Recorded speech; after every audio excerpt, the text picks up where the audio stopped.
Então, vamos começar aí com essa questão, e a gente pode dizer que a pandemia ela trouxe uma segunda epidemia, né?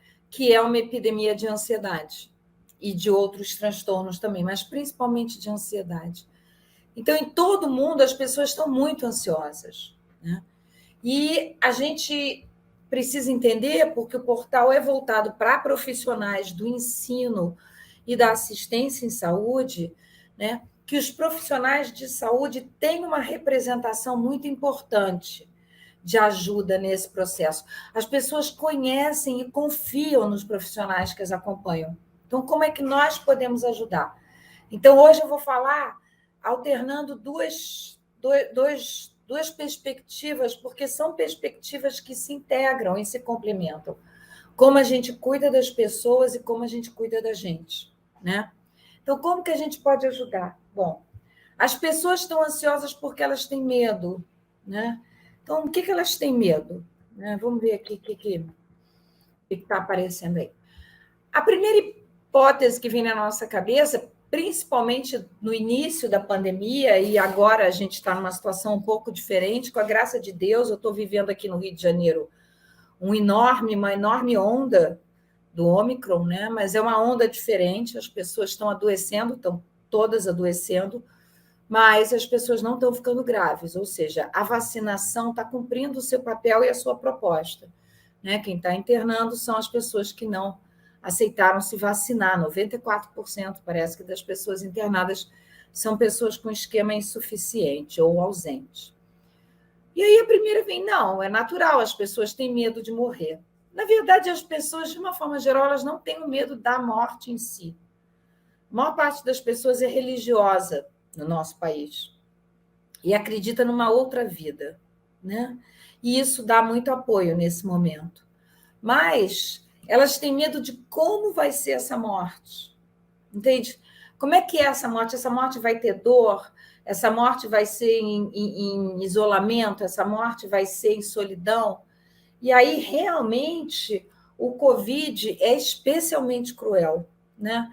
Porque, devido à alta transmissibilidade dele, essa morte ocorre muitas vezes sem contato próximo com as pessoas queridas, né? E aí começa o processo, que é o processo que a gente vai trabalhar hoje, de que para cada dificuldade, para cada desafio que a gente encontra, a gente vai construindo soluções.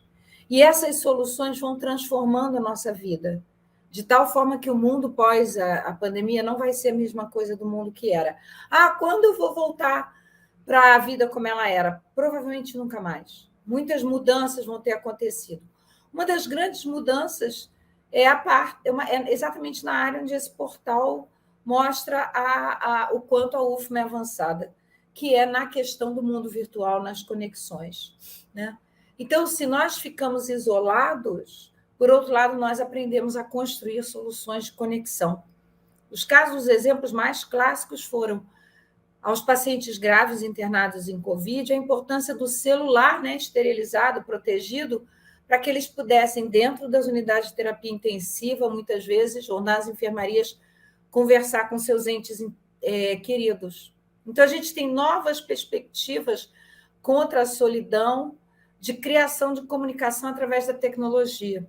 Uma outra coisa importante, né, foram as iniciativas que foram desenvolvidas nos hospitais de novas formas de comunicação com as famílias, né? Acolhendo empaticamente o sofrimento dessas famílias, explicando, colocando profissionais, muitas vezes médicos, na maior parte das vezes médicos, nesse contato, superando aquela questão apenas dos boletins, que eram informações técnicas extremamente frias.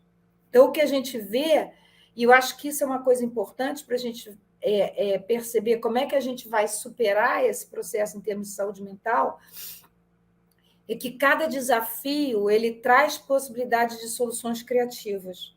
Então, a gente está vendo aí a ampliação da comunicação virtual e a valorização da comunicação empática, de cuidado, de acolhimento dos profissionais de saúde às equipes, às famílias, né? Outra coisa que se tornou muito comum e muito importante é o enfrentamento e o apoio às pessoas para enfrentar o luto, porque o luto também se tornou um problema comum, né? Agravado por essa morte em isolamento, principalmente na primeira onda da pandemia, e depois agora também na terceira, né, no final de 2020, início de 2021, foi muito grave, sem a possibilidade de participação em rituais de despedida, né, de enterros, de missas, de todo esse processo cultural que nos ajuda a superar esse processo da perda, né? E aí, também, mais uma vez, os profissionais começam a construir uma perspectiva mais ampla do adoecimento, ao entender que esses processos de dor, de medo, de luto, né, eles são parte do processo do adoecimento. O adoecimento não é só uma coisa física. E esses processos emocionais, eles se manifestam sob forma também de sintomas físicos, associados, né, ao COVID e muitas vezes complicando o cuidado ao paciente pela dificuldade de identificar a origem desses sintomas, né? Então, a gente vê o fortalecimento de boas práticas de acolhimento do sofrimento, de orientação e ajuda a famílias e amigos para realizar rituais substitutivos, né? Aproximação dos profissionais com as famílias e com os amigos, o fortalecimento da rede de apoio das pessoas, né? E os profissionais começam a entender que também é função deles cuidar, acompanhar, apoiar as pessoas, não só tratar as doenças, né? Apoiar nesse período do luto, né? Para ajudar a retomar a vida com calma, né? Uma vida que vai ser uma vida nova, pela perda, pela reestruturação, pelas mudanças. Lembrando que isso não é uma coisa só da saúde, dos profissionais de saúde mental. Tem um grande professor já do século XX, né? O Luiz, esqueci o sobrenome dele, daqui a pouco eu lembro, do Recife, que ele dizia que a saúde mental é muito importante para ficar na mão só dos profissionais de saúde mental. Todo profissional de saúde também pode fazer um apoio pessoal, um apoio afetivo, e isso é um cuidado em saúde mental, né? E aí as pessoas começaram a viver essa situação dramática, né? Viver a situação do medo não só de si, mas medo das pessoas, das suas famílias, o medo que as famílias se contaminassem, o medo que a gente contaminasse as nossas famílias. Isso foi uma coisa muito forte na vida dos profissionais de saúde. Eu conheço várias pessoas que em alguns momentos se afastaram das suas famílias. O medo quando as pessoas começaram a voltar, né? O medo, que horas eu posso ir, que horas eu não posso sair, como é que eu vou cuidar, como é que eu vou viver, e as ondas que iam e vindo. E aí a gente descobre que tem uma outra coisa muito importante para o ser humano, para a sua saúde mental, que é a informação, né? A informação correta. Na verdade, a maioria das pessoas teve formas leves ou assintomáticas do vírus, né? É importante superar o estigma da Covid como a peste. A humanidade sempre tem essa representação da peste que vai mudando ao longo da história, né? Já foi o Hansen, já foi a tuberculose, até já foi a AIDS, né? Mas é saber que a contaminação não é uma sentença de morte. A contaminação ela é um processo e não necessariamente ela é uma sentença de morte. Mais ainda agora, quando a gente está acompanhando nessa onda do Ômicron, a importância da vacinação. Como é que a vacinação realmente está protegendo as pessoas, né? E aí, mais uma vez, todo esse mundo virtual, né, de telefone, de WhatsApp, de computador, trazendo a construção de uma nova forma de relação. Isso é muito importante e a gente está tendo experiências na saúde mental, com a OPAS e também com o pessoal da UFMA, em todo o país e com outros parceiros, a Escola de Saúde Pública do Ceará, nossos parceiros da UFMA também, com a questão dessa rede virtual na construção de uma rede de cuidado, de uma rede de integração dos profissionais. Então, redes de WhatsApp de unidades, rede de WhatsApps de regiões de cuidado, de distritos, né? Por exemplo, aqui no Rio, do nosso distrito da UERJ, com a Secretaria Municipal de Saúde, né?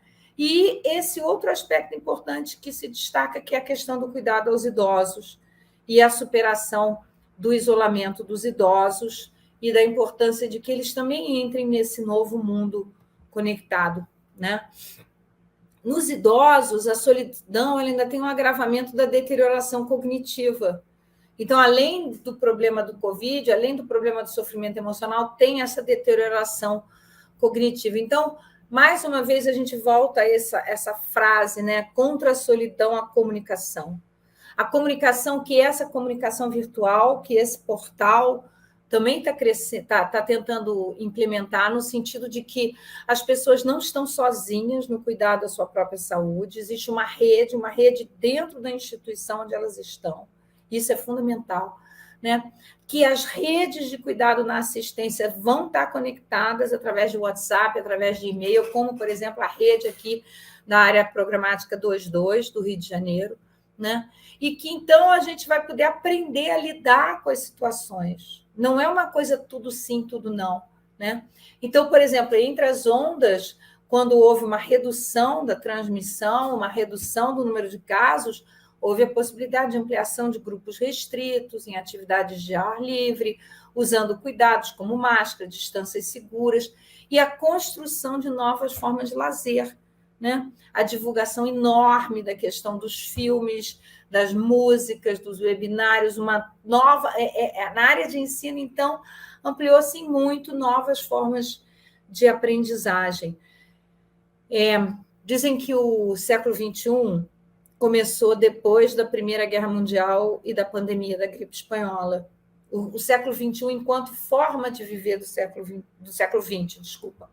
E, de certa forma, eu acho que o século XXI começa depois da pandemia, nessa nova forma de viver, né? Mas é importante a gente conhecer como é que o medo se instala.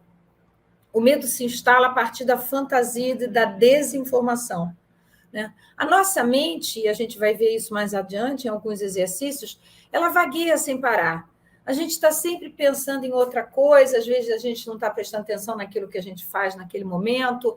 Eu brinco muito que eu gosto de usar o exemplo do banho de manhã. Aqui no Rio está fazendo 40 graus à sombra, né? Estamos em pleno janeiro, Rio 40 graus. E aí eu vou tomar aquele banho de manhã, né? Frio, fresco, mas quando eu estou lá tomando banho, eu não estou me dedicando, saboreando e desfrutando daquele banho. Eu estou pensando no que eu vou fazer, que eu tenho que pegar o carro, que eu não tenho que pegar o carro, quando é que eu vou conectar, que eu não vou conectar para fazer uma reunião, que eu tenho que dar uma aula. Então, a gente começa a viver ou no futuro ou no passado, né? E frequentemente imaginando coisas terríveis. Então, isso é um aspecto importante da comunicação, principalmente dos profissionais com os pacientes, mas também de nós profissionais conosco mesmo. Perceber e tentar entender o que aquela pessoa está imaginando daquela situação, né? Porque esses pensamentos aumentam a ansiedade. Mais ainda se eles são conectados excessivamente com notícias e com desinformação, né? Aí a gente perde o controle da nossa mente. As orientações dos profissionais de saúde, o conhecimento dos profissionais de saúde ajudam muito. E os próprios profissionais podem ajudar a si mesmo e aos seus pacientes a se conectar e concentrar no momento presente, lidando com o que tem que ser feito agora, sem ruminar preocupações. Foi verificado que a excessiva exposição às notícias, e principalmente às fake news, aumentaram os quadros de ansiedade, contribuíram para o aumento dos transtornos mentais, né? Então, é impossível fugir das fake news, né? E é importante obter informações corretas. Mais uma vez, o portal está mostrando a sua importância, né? E também criar espaços e tempos para meditar, para refletir, para orar, dependendo da tradição de cada pessoa, mas para poder parar e se conectar com esse momento em que a gente está vivendo, né? Então, a gente tem que superar esse estigma da peste, onde o medo é muito maior que o risco, e também a gente ainda tem que enfrentar a situação do agravamento das condições econômicas. Mas as boas práticas são exatamente as maiores instrumentos que a gente tem contra o medo e a ansiedade, são a informação e o esclarecimento.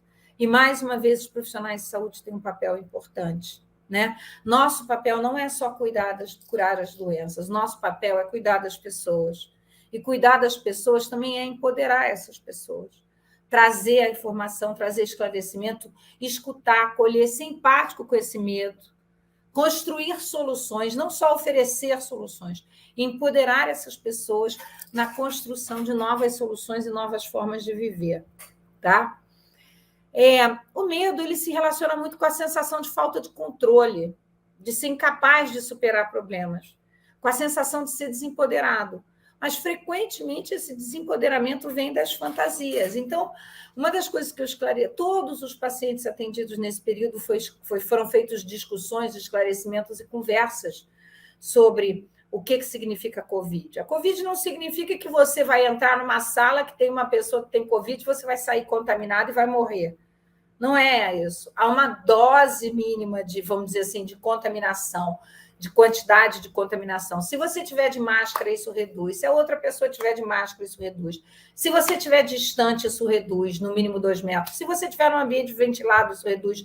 Então, não é essa situação tudo ou nada que aumenta a catastrofização e aumenta a ansiedade, né? E aí, abordagens terapêuticas que podem ser feitas por qualquer profissionais para poder falar dessas preocupações e construir essas soluções na rotina são importantes.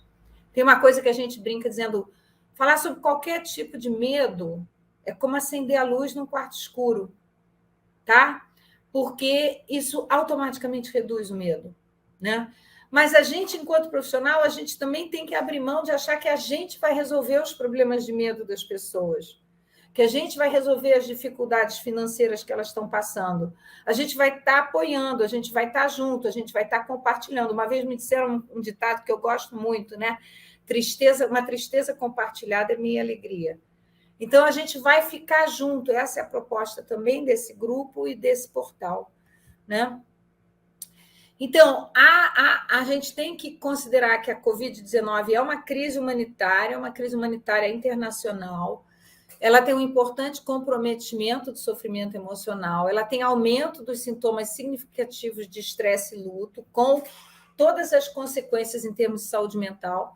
Esses quadros, com frequência, se apresentam sob forma de queixas físicas, incluindo falta de ar, o que traz mais um agravamento no diagnóstico, porque o paciente chega com falta de ar, mas ele não está com Covid, ele está com ansiedade. E ele também traz uma piora das pessoas que já tinham transtornos mentais, principalmente os transtornos mentais comuns, que a gente chama os quadros depressivos ansiosos, com somatizações e com ansiedade de saúde, que eu vou falar um pouquinho mais agora. Ou seja, essa é a epidemia em saúde mental dentro da pandemia, né? Qualquer situação de crise humanitária, então a gente pode ver situações como os tsunamis, os vulcões, tudo isso que a gente está passando, as migrações forçadas, ela já tem um alto índice de produção de transtornos mentais comuns, né? Principalmente atingindo, em geral, 20% a 25% da população submetida àquela situação de crise humanitária.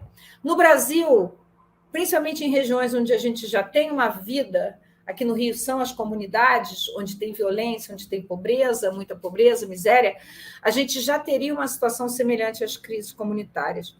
Então, a gente tem números como, por exemplo, 10% da população adulta com uso nocivo e dependência de álcool, 5,8% da população adulta com transtornos depressivos, e 9,8% com transtornos ansiosos.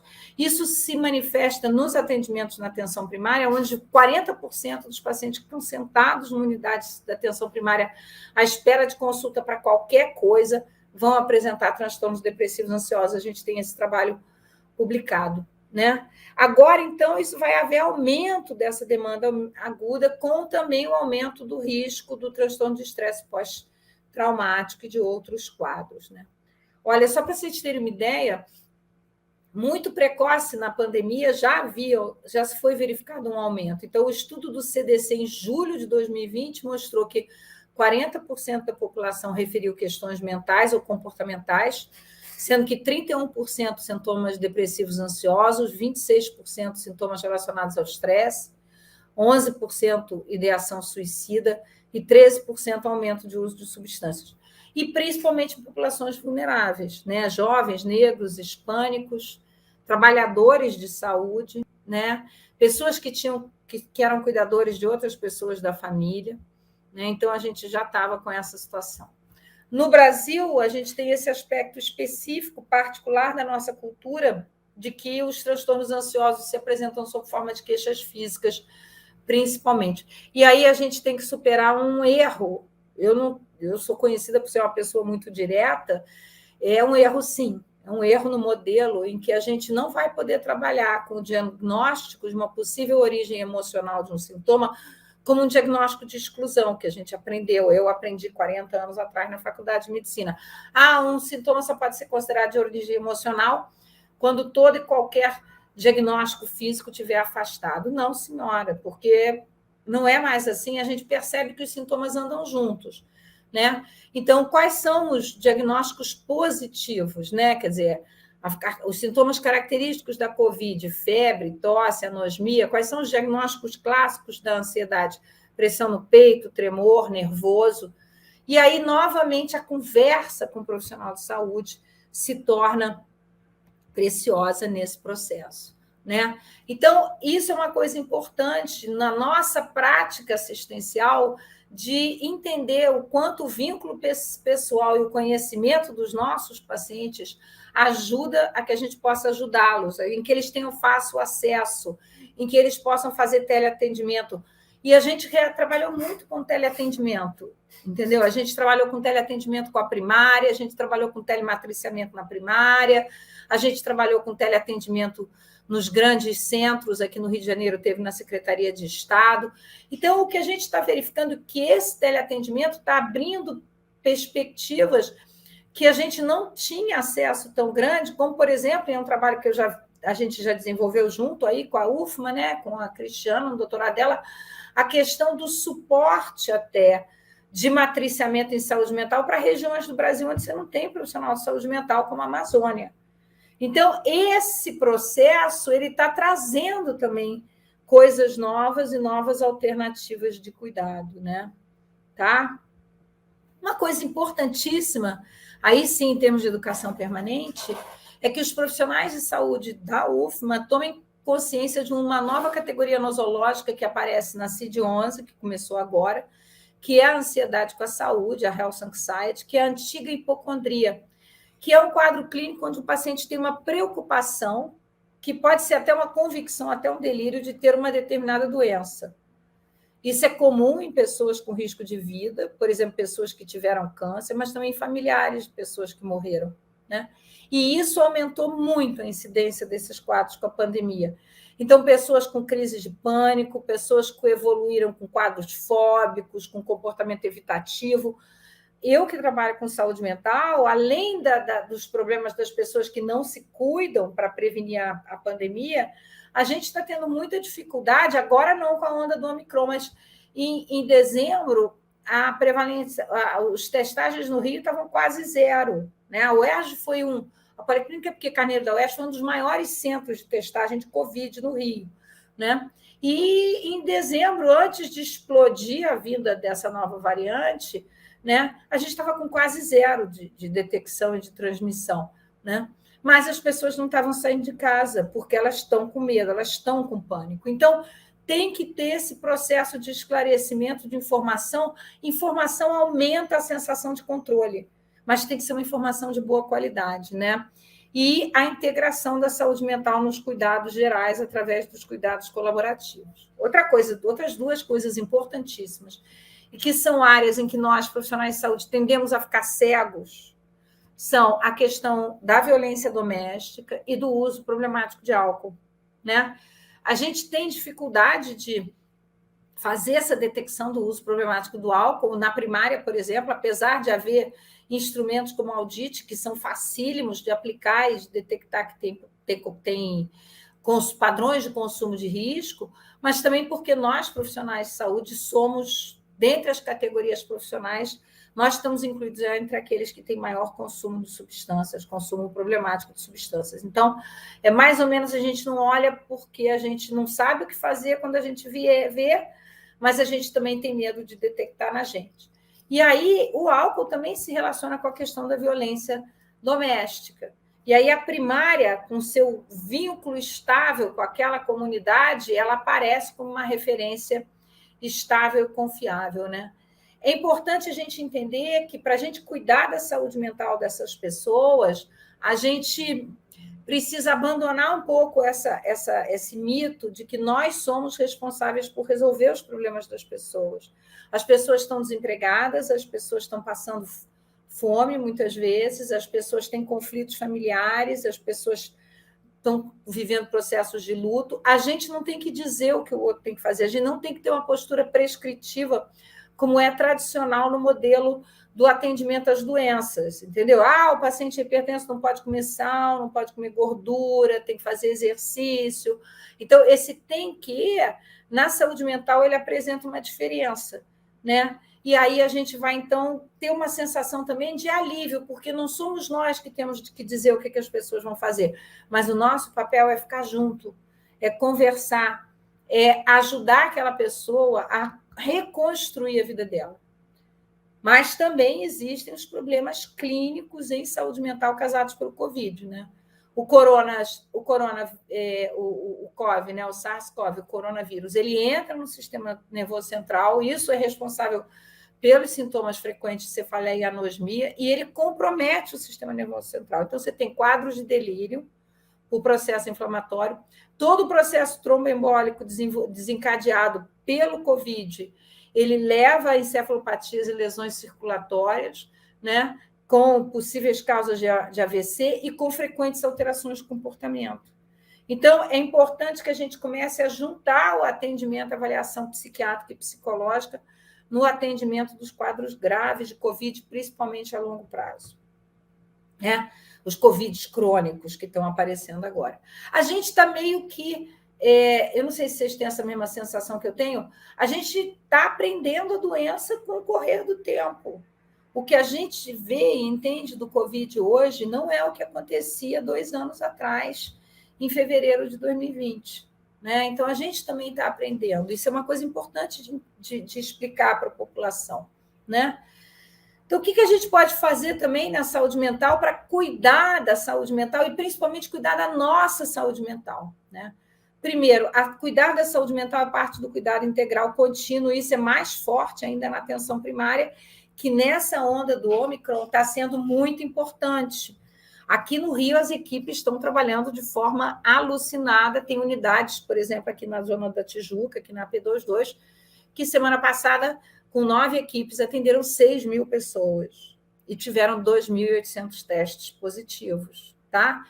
E a gente tem uma formação inadequada para isso. Então, é uma coisa importante essa educação permanente, o matriciamento, o suporte em saúde mental, a capacitação, né? Tem o Telesaúde da UERJ, tem a plataforma da UERJ dos manejos de condições crônicas e tem agora o portal da UFMA, com muita informação. O importante nisso é a gente entender qual é a base desse cuidado. A base desse cuidado está no vínculo, no acolhimento, na escuta e no suporte, né? Que é a base do modelo de cuidados crônicos, de condições crônicas. Eu não resolvo os problemas de um paciente obeso. Eu ajudo o paciente e a família a mudar a vida dele para ele deixar de ser obeso. Né? Eu abordo a saúde mental a partir de um processo de inclusão, de um princípio de inclusão, que ela esteja presente sempre. Como você está se sentindo nessa situação? Como você está entendendo o que está acontecendo com você? O que você acha que está causando isso que você está sentindo? Né? Então, essas atividades de cuidado significam orientação permanente, mas também ampliação e trabalho com os pacientes e conosco mesmo, tá? De atividades virtuais de entretenimento, né? De lutar contra a desinformação. E aí a gente começa, então, a ter os encontros virtuais das equipes para a integração do conhecimento das demandas entre as equipes e até entre pessoas dentro da mesma equipe para dar esse suporte, né? E a gente, então, começa a desenvolver outras formas de cuidado. Então, a gente tem, por exemplo, algumas unidades montando chats semanais com atividades coletivas. A gente está tendo de suporte em saúde mental. A gente já sabe de atividades online de grupos baseados na terapia interpessoal, na terapia comunitária integrativa. A gente tem equipes nossas profissionais trabalhando com áudios com meditação e fazendo grupos de meditação. Os pacientes com transtorno mental grave na pandemia, não só aqui como internacionalmente, é interessante isso, eles melhoraram. De certa forma, o ver todo mundo enfrentando o mesmo problema que eles podiam enfrentar, eu não sei se houve uma redução de estigma, mas eles não se agravaram. Os pacientes com transtorno mental comum, sim, pioraram, principalmente com o desenvolvimento de fobia e ansiedade com a saúde, né? Sentiram falta dos grupos, do exercício físico e houve um aumento do consumo de álcool próximo, né? E como que ficaram os profissionais? Houve um aumento do transtorno mental entre profissionais, principalmente os mais jovens, tá? Principalmente aqueles com menor resiliência e apoio social e pessoas que tiveram perdas de pessoas próximas, né? E aí a gente começa a falar das intervenções de prevenção de burnout, IPE, que é uma brincadeira com o EPI, né? Que é uma intervenção de proteção emocional, para o profissional aumentar a resiliência, fortalecer a equipe e se sentir seguro. O que são essas medidas de autocuidado, né? Primeiro, tempo para si. Ter tempo para si. Não ter tempo para si é garantir o burnout. Vai demorar apenas o tempo que vai. A única coisa que vai variar é quanto tempo vai demorar para você ter um burnout, mas você vai ter. Trabalhar com intervenções de relaxamento e meditação, atividade física, atividade de lazer e contato com a rede de apoio. Esses são grandes fatores de proteção, tá? Próximo. Então, resumindo a situação, né? Quer dizer, como é que a gente vai poder... Qual é o foco do trabalho, né? Tentar evitar que a mente divague com pensamentos e medos, se preocupando com o futuro, imaginando ter resultados terríveis e reduzindo a desinformação, né?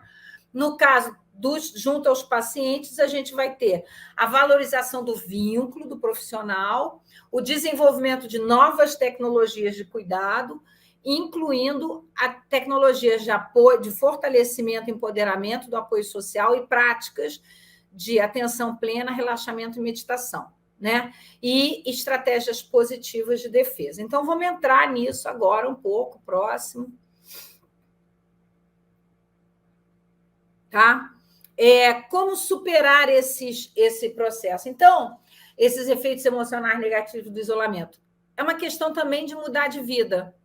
Aprender coisas novas. Eu tenho uma profissional de saúde conhecida que ela fez uma complicação de parótida e ela estava isolada, a família dela é de outra cidade, ela ficou trancada em casa, ela não podia operar porque não estava com vaga nos hospitais e ela teve redução da possibilidade de falar para ela, né? E ela resolveu, então, retomar uma prática que ela tinha de muitos anos, que era a música. E ela retomou o violão, retomou o teclado, retomou outras atividades relacionadas à questão da música. Então, aprender novas coisas, aprender novas tecnologias, aprender idioma, aprender meditação, aprender música, aprender culinária. Obviamente, manter o contato pelas pessoas com interfone, né? e internet e telefone. Repensar a nossa casa, repensar a forma de viver, aprender a desfrutar desse mundo virtual que veio para ficar. E a gente, então, fala que a gente tem isolamento físico, mas a gente tem conectividade social. Só que essa conectividade é de uma outra forma. Não é só aglomerar nas ruas dos bares, tá? Existem outras formas de se conectar. Próximo. E aí, a pergunta que vem também para os profissionais de saúde é como é que eu vou lidar com o estresse que eu sinto pelo sofrimento que eu vejo das pessoas e sofrimentos que eu não posso resolver.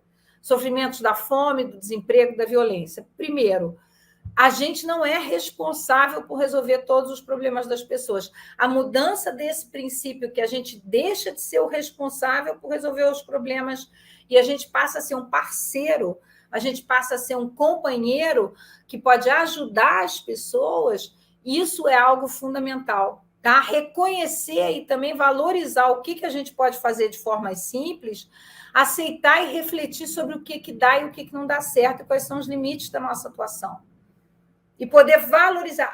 Muitas pessoas perceberam que se a gente conseguisse criar espaços, meio que bolhas, meio que, como é que a gente diria, quase que redomas, onde a gente pudesse ser efetivo na nossa enfermaria, na nossa comunidade, na nossa unidade de saúde, na nossa família, isso fortalecia. E, nesse caso, a vantagem para o todo é maior do que a soma das partes. Cada pessoa que vai desenvolvendo esses aprendizados, essas novas formas de viver com saúde mental, nessa situação de catástrofe humanitária, ela vai passando isso para as outras pessoas. Próximo. Então, como é que a gente vai trabalhar a partir de agora? O fundamental é a percepção de que nós estamos todos juntos. Isso é algo que a pandemia trouxe e que a gente ainda não entendeu muito bem. O mundo ainda não entendeu muito bem. A gente está junto. A gente agora está com uma nova onda causada pelo fato de que a África não foi vacinada. Apesar de ter comprado vacinas, as vacinas não chegaram em muitos lugares, como a Zâmbia, por exemplo.